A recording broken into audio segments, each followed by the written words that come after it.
Okay, John Bystrom. You sorta get a approval for your comment, so I'll do a video reply for you rather than reply in your comments. Since you're asking about my opinion on something, I really don't do opinions. I search for facts. I search for the truth. Again, you're almost crossing the line by trying to flatter me, but it was a good title. Watch me pull Urim and Thummim out of my hat. I did get a chuckle out of that one.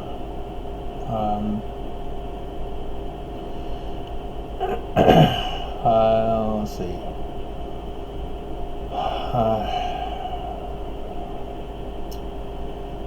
I guess I need to start before I answer your question by giving you a little history lesson on politics and the party governments of Republican and Democrat parties.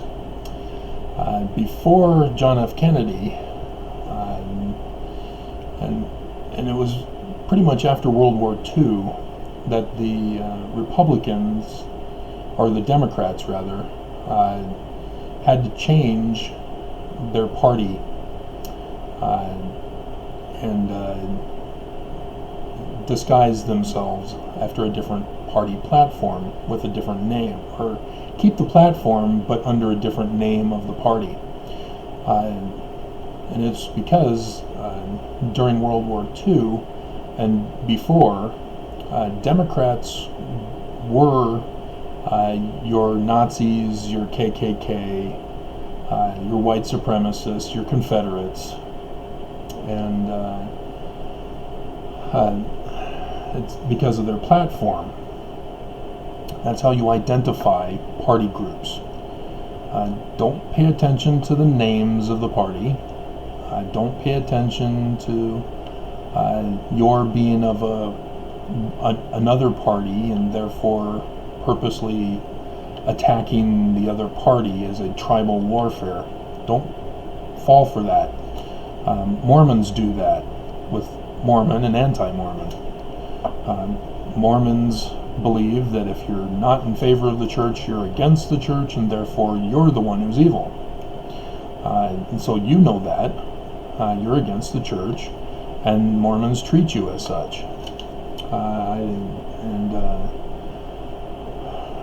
That's tribal warfare. That's a dichotomous fallacy. It's a psychological game playing that is used in the art of war to defeat your enemy without putting your troops at risk. You get your enemy to fight against themselves with the dichotomous division. That's what our government has done by creating the two party groups, the Republicans and Democrats. And after World War II, it was necessary to switch, as even McCarthy, who was Republican also, had to, well, because he sort of went against communism, so the switch happened before him even, as he then took over into the Republican Party name with the previous Democrat Party platform. And that's the whole McCarthy scare, that the Republicans are now trying to throw on Democrats. They're trying to do a reverse bullying. So it all comes down to the umbrellas of communism versus fascism. Steve Bannon went to Europe after messing with our election with Cambridge Analytica in 2016 and did the same thing over there. He's the one who caused Brexit. He's the one who caused the alt-right elections, where alt-rights were winning elections throughout Europe. He's the cause of that. His purpose was known way back when, as the Daily Beast interviewed him, where he said, I want to do what Stalin or Lenin? Lenin, because he's a Leninist, as he said. And he wanted purposely to destroy the nations of the world. To do that, you had to create this dichotomous battle within each nation, just like in the Art of War.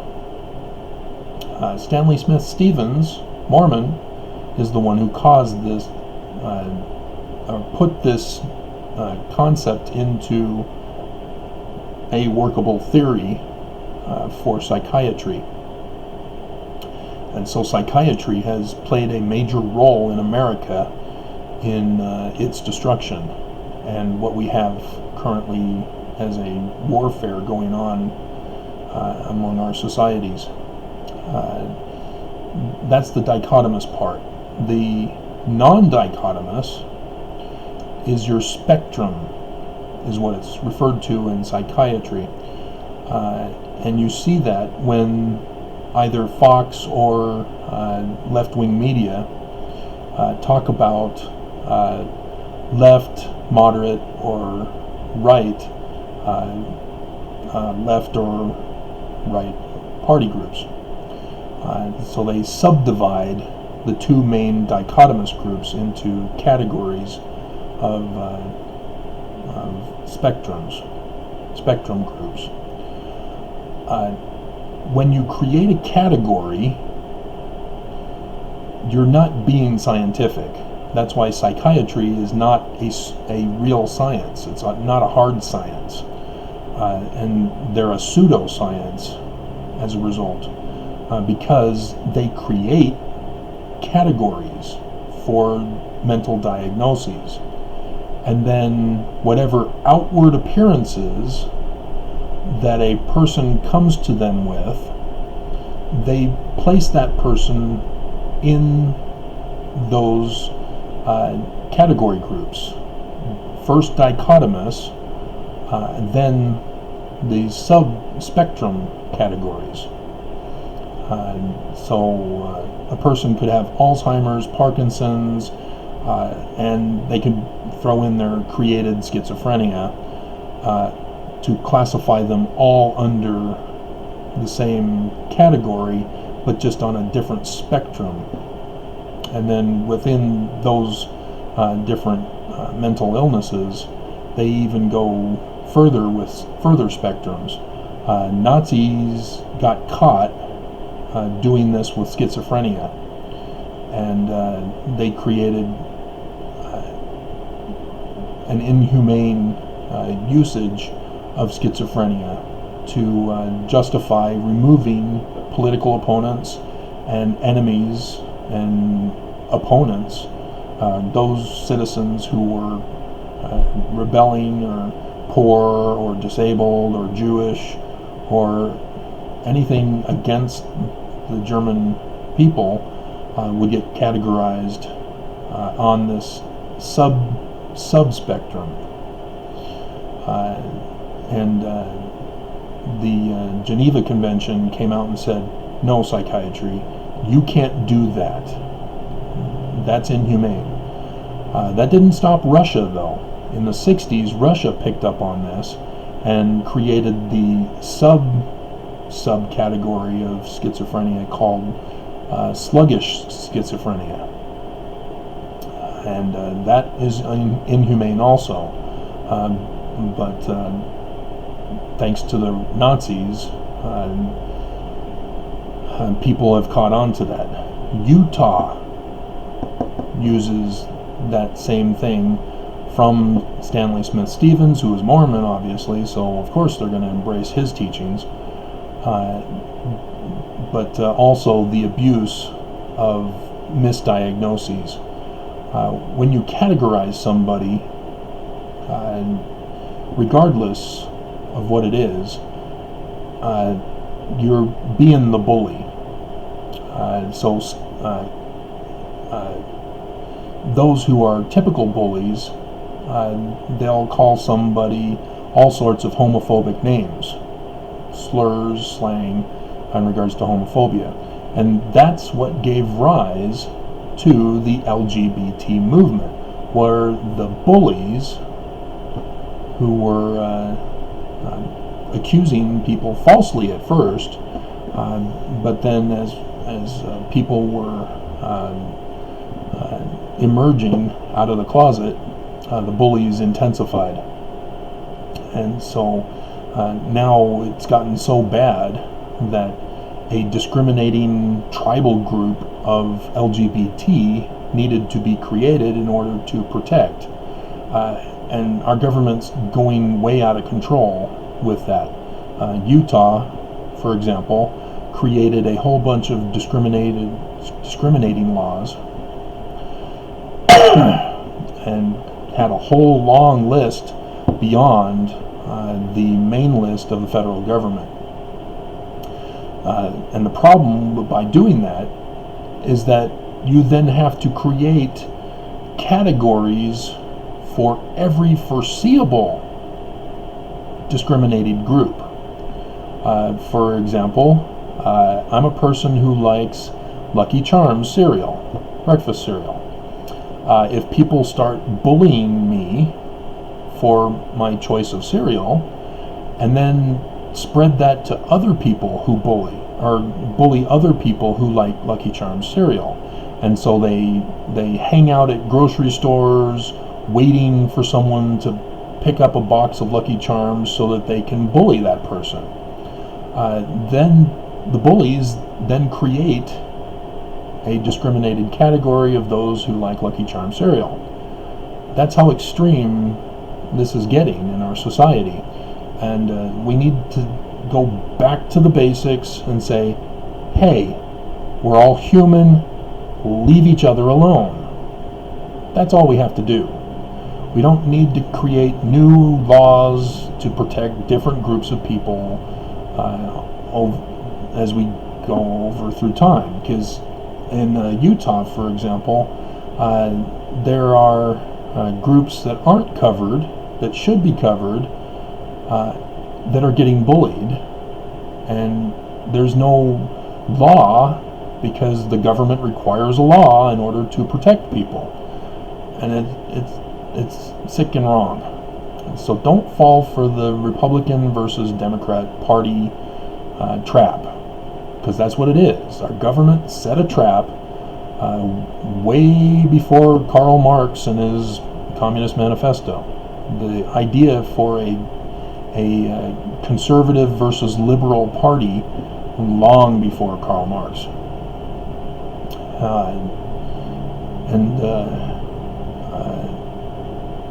And so what you're talking about with Brigham Young in bed with Democrat honcho E.H. Harriman, he was Republican platform, even though he was from the Democrat Party, as you're referring to him as. He was Republican in platform, thus Nazi or fascist in platform, just as Brigham Young was in bed with him because criminals of the same mother like to sleep together. I don't know if that works with the analogy, but I hope you understand. And just to help you with your anti-democrat position, Democrats are communist, as I mentioned, in the umbrella. They're not socialist because they're a party group. And as a party group, they can't be socialist.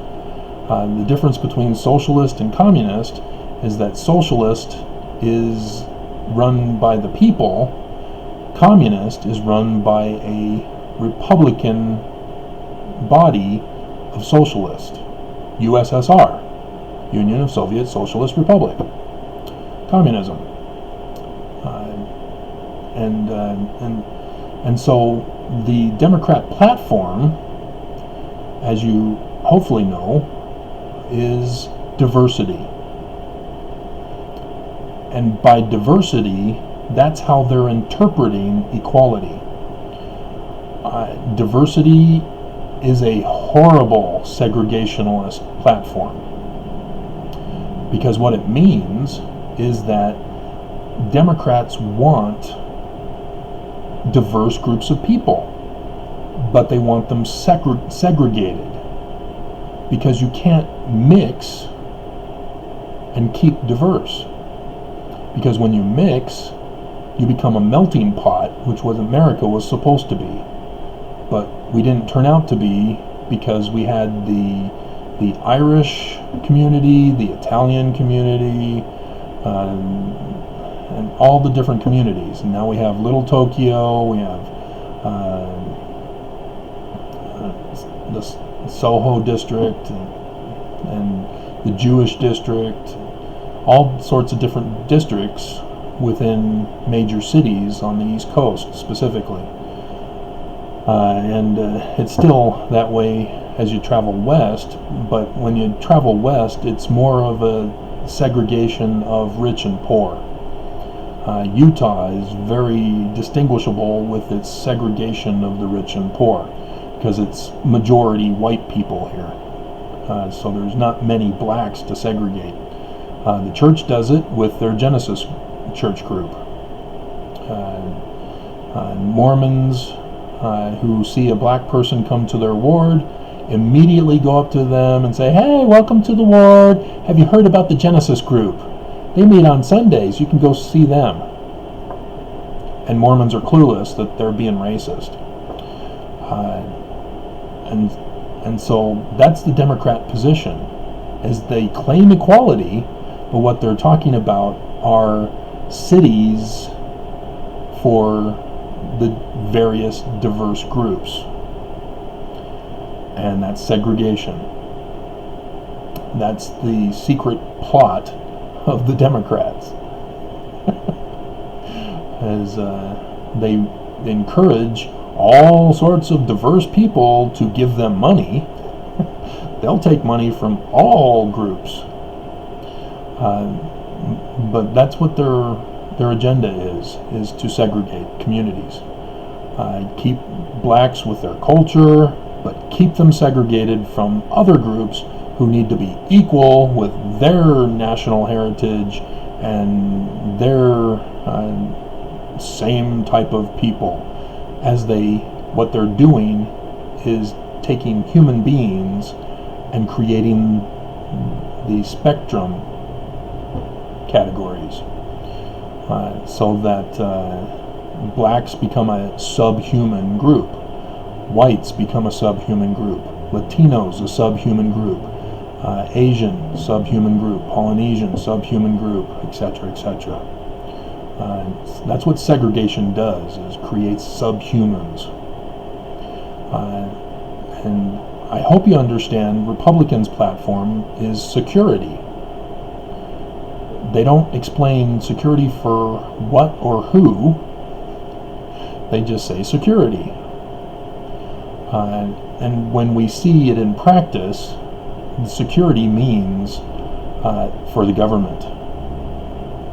That's what they're referring to. The Republican Party government is what needs to be secured.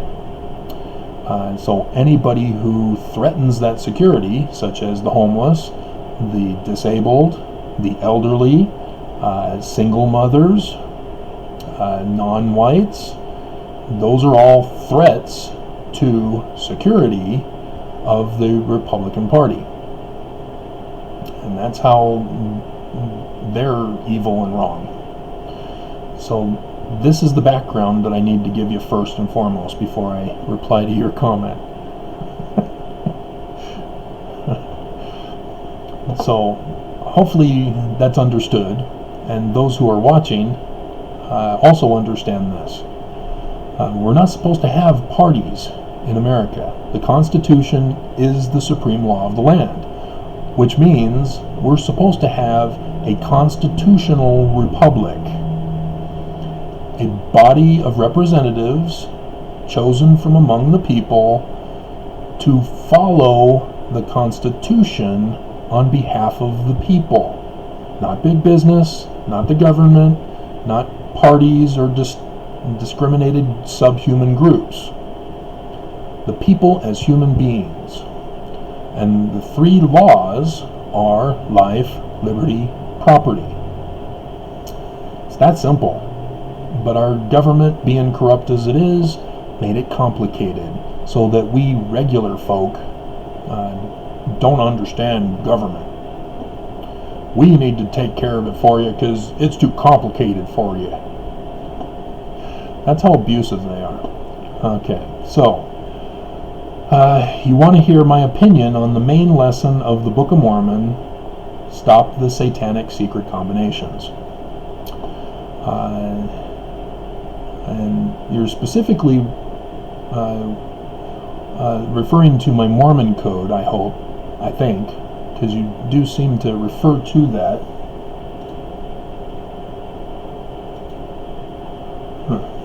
Whatever. But I hope you saw the video where I mentioned that the leaders of the church don't have to have Lucifer appear to them in order to be satanic. All they have to do is follow Lucifer's plan of happiness. And you know Lucifer's plan of happiness from Moses chapter 4, verses 1 through 4. It goes over it. He wants to take away agency, and how do you take away agency? You have a whole bunch of commandments that need to be followed, must be obeyed. Obedience becomes the first law, and everybody is forced into marriages because in Mormon theology, it's exaltation in the highest degree of the celestial kingdom, which is what Lucifer is referring to. Everybody is to be exalted in his plan of happiness. And in his way of thinking, well, yeah, exaltation, everybody gets a spouse, and everybody gets to go on and create children for other worlds. What's wrong with that? Some people don't want that. And that's why Heavenly Father's plan is different in Mormon theology. 3 kingdoms of glory. And so the church, when they're expressing their homophobia by going to California to interfere in Prop 8, or in the Colorado Baker case, where they interfere there too, and where they create the Zion Curtain in Utah, and purposely extend the boundaries of a church or a church-owned property, that therefore a underground strip club on North Main Street is now too close to church property within the 200 feet radius, because the underground build facility, the underground portion sticks out a little bit further than the regular building on the first floor, so that they can shut the whole operation down, or the other strip club that's now taken over by the hospital, as they completely demolished it to expand the hospital. Those types of things are the tactics of the church by following Lucifer's plan of happiness, forcing people to be obedient to the higher law.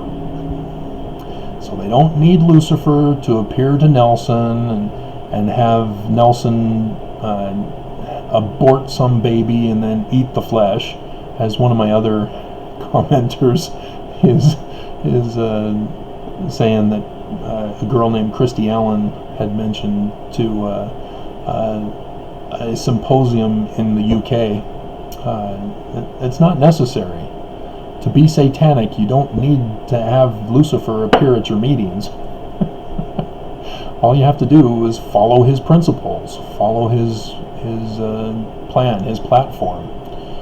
So like I was telling you, if you can show that the Clintons are following the platform of Republicans, then you can claim that the church is in bed with them in their dealings. But otherwise, don't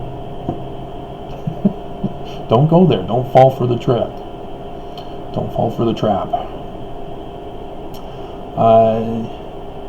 It's interesting, some of the things you're pointing out here with Brigham Young and the Union Pacific Railroad. Yes, I'm sort of aware. I hadn't gotten to that part of church history yet. But what you're wanting to know is you're calling it the Mormon Church has been taken over by the Gadianton robbers. You do go into Brigham Young after that, but I hope you understand what I've talked about regarding William Morgan. I published the book about the church history from my research, and so I'll just summarize it for you. William Morgan was a York Rites Freemason. He had been in the War of 1812 with General Andrew Jackson, who became president, and as president, he stopped the Central Bank of America, was able to finally get that shut down again. The War of 1812 was caused when the new Congress said, we're not going to fund the central bank anymore. We're not having a central bank in America anymore. And so Nathan Rothschild, who now was in control of the family business because the father, Amschel, had died, he was pissed. That was his bank. The whole family plot was to establish central banks in all the nations, collapse the government, and establish a central bank run by the Rothschild family corporation. And so individual sons were sent to the different nations to run the central banks. The Bastille Day in France, for example, was a result of the Rothschild coups that they were causing. The reason why they were performing coups throughout the world was because Nathan had joined the Scottish Rites Lodge that was in the UK, and that was the lodge that the Illuminati had infiltrated after Germany caught on to their plans and were hunting them down and chasing them out of Germany. And so the Illuminati had infiltrated the Scottish Rites Masons, and their plan was to go around using the Rothschilds' banking corporations to collapse governments and establish a central bank run by the Rothschild family, using the Illuminati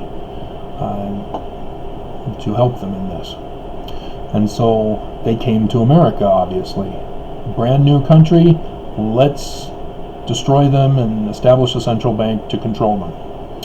And so Andrew Jackson was aware of this plot and ran for president to stop it. And William Morgan, having fought with General Jackson, knew of this plot as well. And he came to Western New York after the war, and I can't remember how early, but I think it was around the time that Joseph Smith was claiming he had been working with the angel Nephi, which Brigham Young had Willard Richards changed to Moroni, that he appeared to him and told him about buried plates and that sort of thing. That's all Mormon code, or that's all Book of Mormon code for the Knights Templar of the York Rites. The Knights Templar, Friday the 13th. They got started because they were commissioned by the Pope to go to Jerusalem, and in Jerusalem they did archaeological digs under the Temple Mound, and then one day they just stopped digging, and they came back to the Pope to report, and all of a sudden the Pope grants them this knighthood status, where they get to be the guards for the pilgrims who are going to Jerusalem, and they get to have the sheep and all the food and water to provide for the pilgrims on their journey, so they got rich through this process. So they found something under the temple,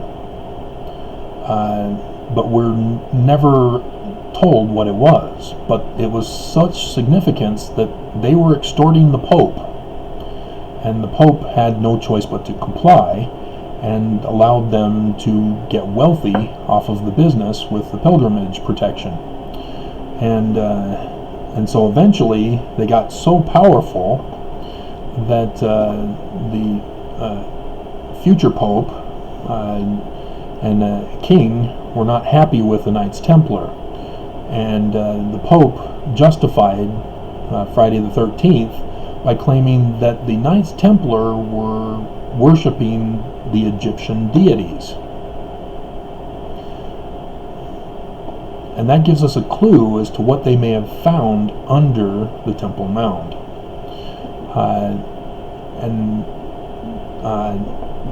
The Kensington Stone, there's a report on that where they've found that it was Knights Templar rune language, giving a date before Christopher Columbus. And there's also in Nova Scotia, Canada, there's a well where people have tried to go down into the well, and at a level they found a note saying the treasure is below this level. However, when they tried to go below, it was a trap and it flooded. And so thus came the folklore of buried treasure, and thus you have treasure seekers in America because of this Knights Templar coming to America before Christopher Columbus. Little Egypt in southern Illinois is because of the Knights Templar who had buried Egyptian documents, buried plates, there in southern Illinois.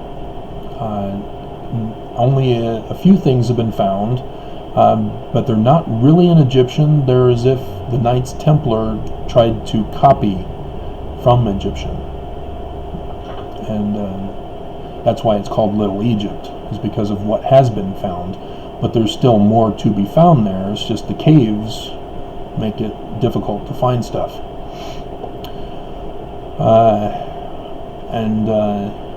And so the Smiths, as I'm sure you know, Smith Sr. and Hiram were York Rites Freemasons also. So they knew all about the folklore of the Knights Templar, as the Knights Templar is the highest rank in the York Rites.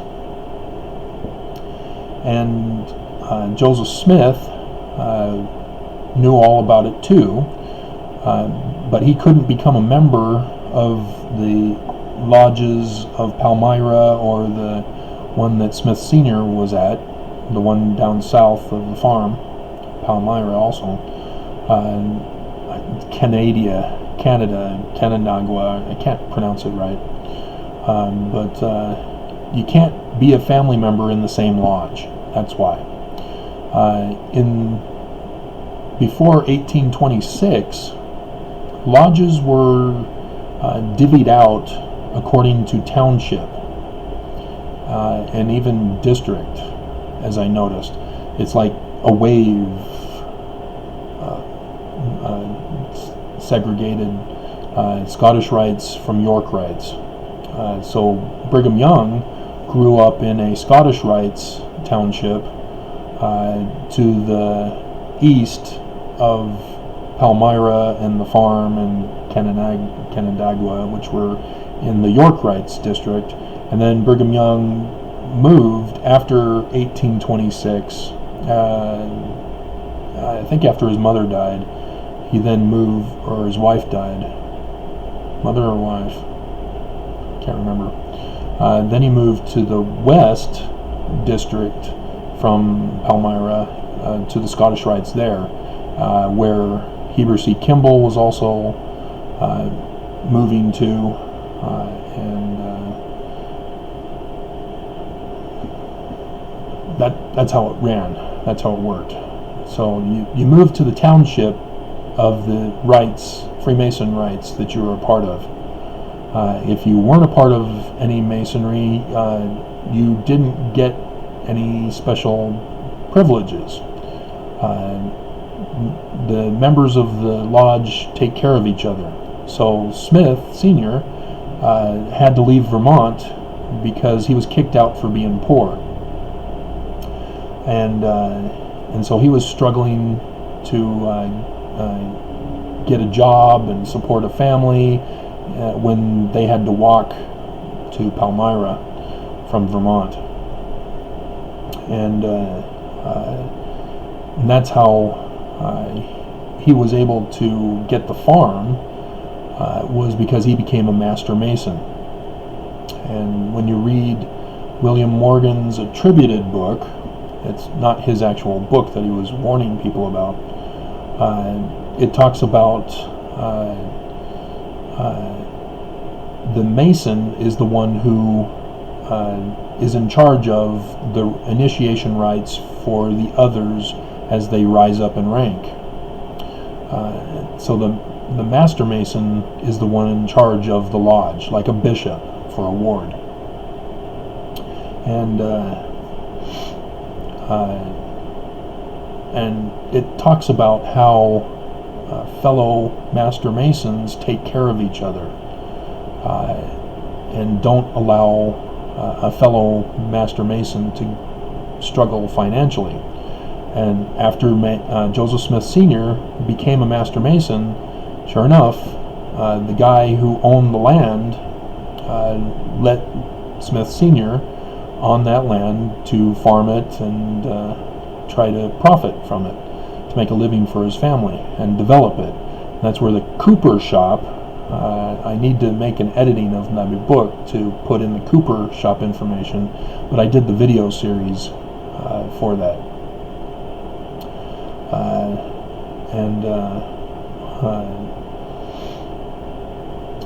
That's how Joseph Smith Sr. became aware of William Morgan, is because William Morgan was arrested and jailed in Joseph's district. So Joseph would have been fully aware of the arrest and fully aware of his condition and what he was being accused of, and also helping him escape the country, because he's the master mason. He's in charge of those in his district.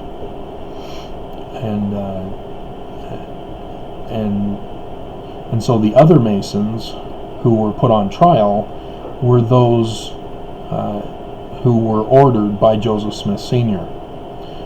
And they were given light sentences compared to the sheriff who did his job in hiring a tracker to find out where William Morgan went. And so the judge was in on it too, as apparently the trial was in a York rights district. Thus the jury was also contained York rights members as well. So they had rigged judicial systems back then too, based on Freemason lodge districts.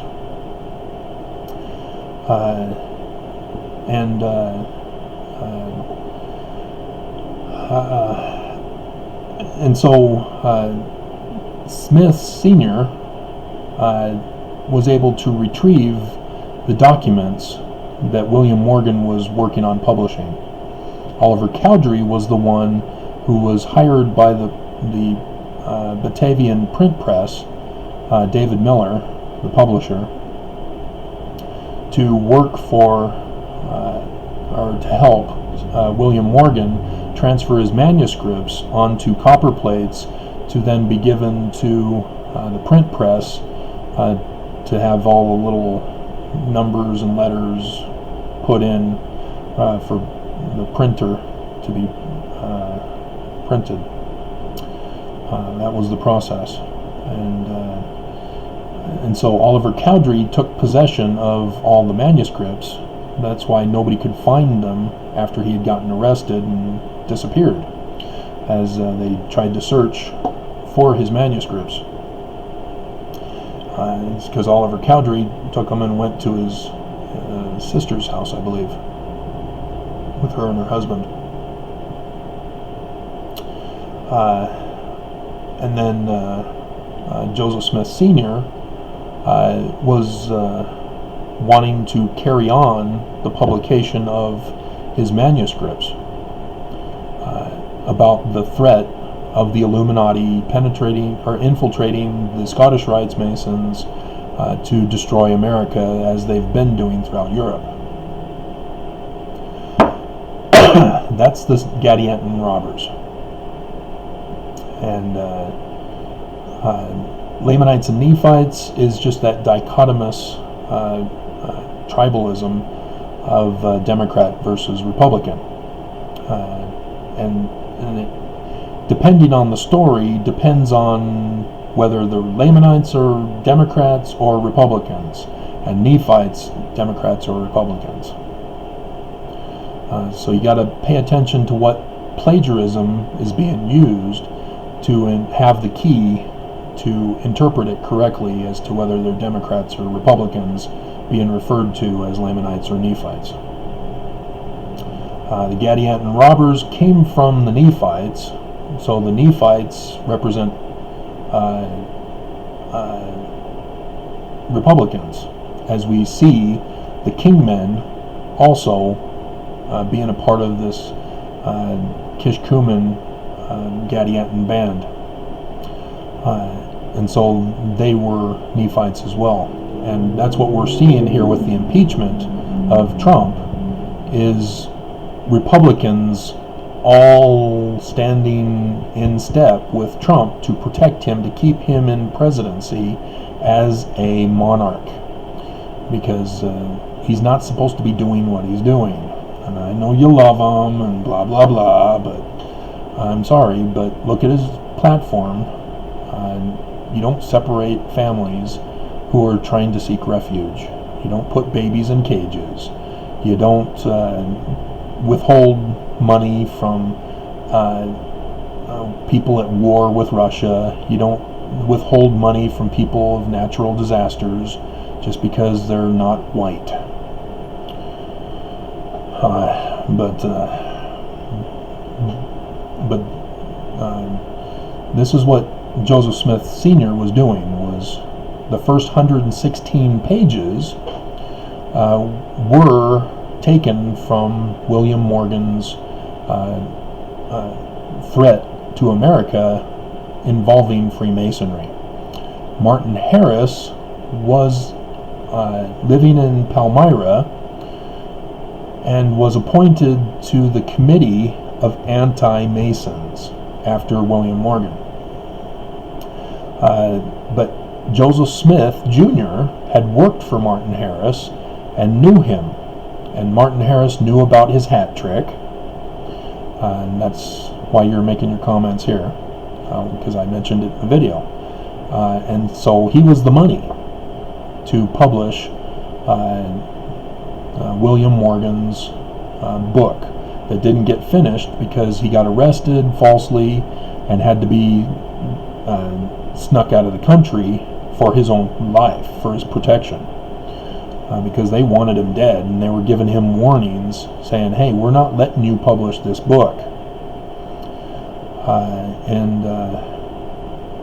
And so Joseph Smith Sr. is furious with his son. As you reread sections 3 and 10, as they currently are, talking about the loss of the 116 pages and talking about the transition to say, okay, well, we're not going to use William Morgan's book as the template because too many people are on to us on this. And so Joseph Smith Jr., being in Harmony, Pennsylvania, somehow, somewhere, met up with Sidney Rigdon and found out that Sidney Rigdon had a book collection of unpublished books. Solomon Spaulding's book, or manuscript, for example. And I talk about that in that video series. And so you see Joseph Smith Sr. saying, okay, Joseph, I'm pissed at you. You blew it. You listened to a wicked man. So you're being grounded, denied the ability to translate for a time, and he then comes back in 10 and says, hey, well, and even in 3, he talks about the characters in in Solomon Spaulding's manuscript, Lamanites and Nephites. And so Joseph Smith Jr. said, no, don't beat me, Dad. I know Sidney Rigdon. That's where I got the title from. And so they had to make arrangements with Sidney, and that would have been Oliver Cowdery who would have done that. To try to make a deal, work out some kind of a trade, because they didn't have money to pay Sidney Rigdon to do this. So Sidney Rigdon needed some other compensation. And that compensation we see once he joins the church in December after the church is organized and the book is published. He starts with a Joseph Smith translation and then is Joseph Smith's right-hand man. So Sidney Rigdon became an influential person, as he also got to put in Moroni, who's putting in discourses of his father, Mormon, about how it's an abomination to baptize babies. They have to be 8 years old. That's Sidney Rigdon's Campbellite religion. So Sidney Rigdon got to organize the religion after his design, because the Smiths were of the New Israelites, which are Congregationalists, and so they had the New Israelite religion in there, Gezelim, with the stones that can reveal the secret works of darkness. That's New Israelite, plus the Hebrew and Jewish mystical stuff is also New Israelite, and even astronomy. They were into astronomy. That's why they had the Holiness to the Lord parchment and the Jupiter stone, and is because of the New Israelites. And that they were Congregationalists in the umbrella. And so Brigham Young and Heber C. Kimball were Scottish Rites. And Heber C. Kimball became a Master Mason of the Scottish Rites before 1826. They had just built a brand new Scottish Rites temple in their district, which was to the west of the Smiths, and that may have been where Heber C. Kimball was the Master Mason. I'd have to double check, but destroyed. And if you're of the group that had been infiltrated and wanting to establish a king in America to do away with the Constitution, the laws of Mosiah, and do away with a judicial system based on a constitution. You want to establish a kingdom, restore the monarchy. You're pissed because your plans have been thwarted as the anti-Mason movement, because of William Morgan's disappearance, they burned almost all the temples down. The people were furious with this news reporter who published about William Morgan, even though it was somewhat exaggerated. The people were anti-Mason. Thus, anti-Masons got started, and Martin Harris was put on the committee in Palmyra. And Hiram had to change his name spelling from Hiram, as is found on court documents when he got arrested, to Hyrum, so that people would go, oh, okay, it's not the Hiram Abiff. But that's why he was named. Hiram was for Hiram Abiff, which means Joseph Smith Sr. in 1800, when he was in Vermont, had been attending, may have been a member even, because if he became a Master Mason in Palmyra over the Canandaigua Lodge, that would have been why. Because it takes time. And so in 1842, when Joseph Smith is advanced to Master Mason, the Warsaw Lodge was pissed. Hey, that's too quick. You need time. But the Grand Master thought, hey, this guy has a large following of those who want to be Masons, and they're going to need a Master Mason. So I need to make him a Master Mason. That's why he did it. And yes, they were York Rites lodges then, but it was long after the anti-Mason movement. So it was a completely different Freemasonry after 1826. And instead of calling them temples, they had to call them cultural halls. Yeah, cultural halls that are in all the Mormon chapels.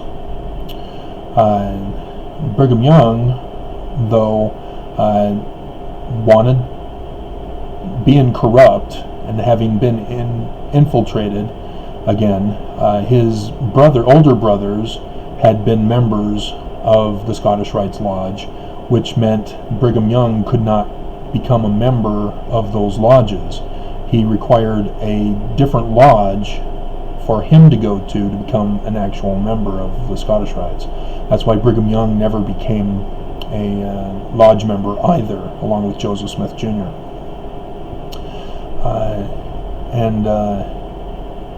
And so they were pissed. They wanted to know who was responsible, and they wanted to destroy whoever was responsible. So then the Book of Mormon comes along, and they read the Book of Mormon. Brigham Young's wife was sick and was going to die 3 years later. But they all knew. They went, hey, wait, whoa, I'm seeing Freemason symbols here. Hey, Gadiant and robbers, hey, whoa, hey, these guys know something. And so, yeah, they joined. Heber C. Kimball, after Brigham's wife dies, brings Brigham in, and they pretend to be faithful Mormons. But Brigham Young was rebellious and disobedient. He was going on his missions without a companion. Occasionally he'd meet up with Heber C. Kimball, because they're, tight. But what Brigham Young did was went right back to his homeland, there to the west. And The church talks about this. That's the funniest part. They won't talk about his affiliation with Freemasonry and being Scottish Rites and William Morgan, but they have no problem saying his mission was right back to his hometown. Who's in his hometown? Scottish Rites Masons, who are pissed about having their temples destroyed. And now a new organization that is wanting to build the Kirtland Temple in Ohio, where Sidney Rigdon was the preacher there, has this Book of Mormon that has Freemasonic coding talking about Gadianton robbers, kingmen, and destruction of nations. And they knew what was going on. So Brigham Young and Heber C. Kimball were converting all their Scottish Rites buddies, bringing them into the new Mormon church, and thus formed the Danites. And the Danites laid low for the most part until they struck in 1838. That's what I call the leadership crisis, is because the Danites were threatening the leaders and forcing them out of the church. And so that's when Sidney Rigdon, clueless about the Danites, thinks that the leaders are being corrupt and gives his salt sermon. Because they're doing this all in secret. They're the secret combination that had infiltrated the Mormon church for the purpose of rising up into power, taking it over, and establishing a king who was designated to be Brigham Young. And Brigham Young took over Thomas B. Marsh, because they got Marsh out in that year, and Brigham Young took it upon himself to have his quorum excommunicate Thomas B. Marsh. He sent Thomas B. Marsh a letter saying, appear before us on the 17th of March, 1839. Thomas B. Marsh said, screw you guys, I want nothing to do with Danites. And he didn't come back. So it had nothing to do with milk skimming by his wife. And that was all a lie to cover up what really happened. And Brigham Young had him excommunicated because he didn't show up on that day. And so it's interesting that Joseph Smith starts the Relief Society, gives them the priesthood on the 17th of March, 1842, 2 days after he becomes Master Mason. Interesting date timing. Sort of like 9/11. Poppy Bush has the coup as the CIA agent down in Chile on 9/11. And then 9/11 occurs under his son. Mountain Meadows Massacre, 9/11 also.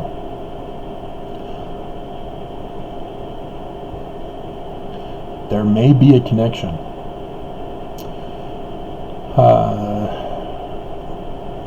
Because of the United States seal for the president is taken from the Illuminati seal. Russia, if you are aware of when Trump went to that school for kids and they created a presidential seal mockery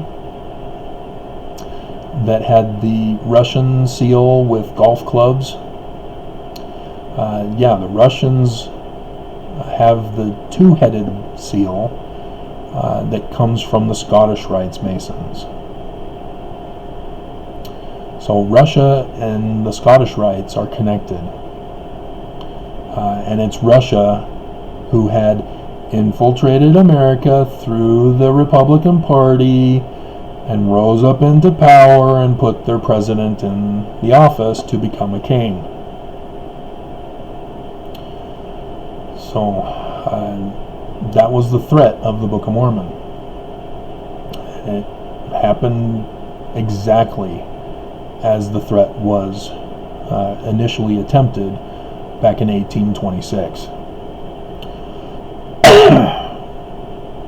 And so Joseph Smith was murdered by the orders of Brigham Young.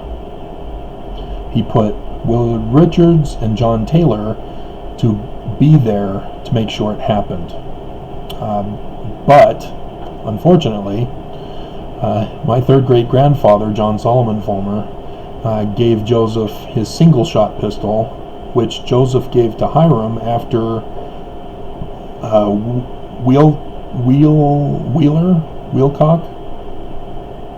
Wellock gave Joseph a 6-shooter.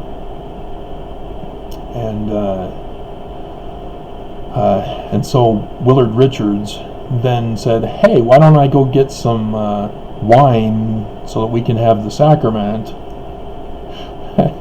And he also obtained a gun for himself. So when the mob came from the Warsaw Lodge, defying the orders of the governor, they went up the stairs, had to leave their rifles outside because they're way too long, and came up the stairs. Joseph was meeting them at the top of the stairs. Boom, boom, boom. Then Joseph hears a shot in the room. Turns into the room to see his brother Hiram on the floor and John Taylor over his body. So, without hesitation, boom, boom, boom at John Taylor, hitting him in the watch. And John Taylor goes cowering like a little wimpy kid under the bed to hide. And Joseph then goes back into the room, mourning over the dead body of his brother Hiram. And Willard Richards, the coward that he is, went behind Joseph, boom, and then dumped his body out the window to the well, where everybody then unloaded their rifles. And that was the coup of the Mormon Church. And so then Brigham Young needed to establish his own kingdom. He can't go up against America yet. And so he instead flees America, takes the rich, doesn't care about the poor, let them die during the winter time when they tried to come, and takes them into the desert of Utah, what was Mexico territory at the time. Had to murder Ute Indians to establish a foothold here, and created the Kingdom of Deseret. America, however, was expanding rapidly, as nobody was able to stop them from making money off of the Chinese black slaves with the railroad that you mentioned.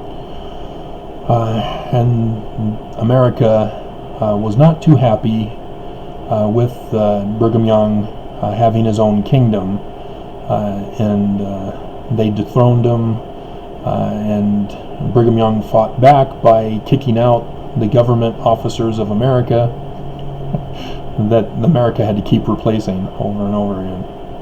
So when you look up Wikipedia Utah governors, you'll see in that early days there's like a whole ton of governors because the Mormons kept chasing them out. So I hope that answers your question. That's the threat to America. That's the threat we're facing right now. And America let it happen. They couped America.